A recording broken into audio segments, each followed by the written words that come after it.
The American Sheep Industry Association tells me a large chunk of domestic wool is shipped to China. But with those exports now caught up in a trade war, some farmers are getting a lot less for their wool if they can even sell it all. That's where they're fed, is along that fence.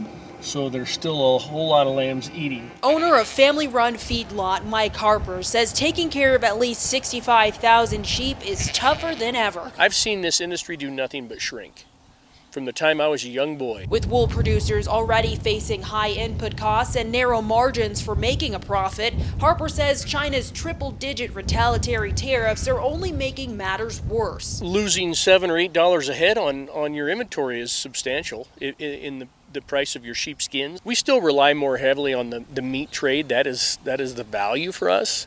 But it all adds up. The U.S. produces a lot of raw wool, but according to estimates, about 50 to 60% of it goes overseas to get processed. That's where China, the world's top wool processor, comes in.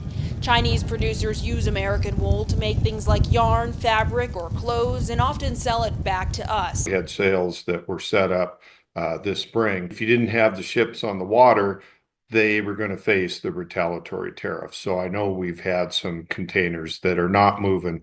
Most of the top wool producing farms are in California and the Mountain West. Industry experts say producers have struggled with demand since at least 2018, when China last imposed retaliatory tariffs on U.S. goods, including wool. You combine that with the pandemic and the reduced, remote work from home, reduced demand for office attire. With the advent of this retaliation, it's going to be more of a struggle.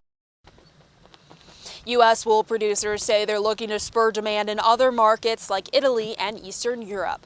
In Eaton, Colorado, Kennedy Hayes, Fox News.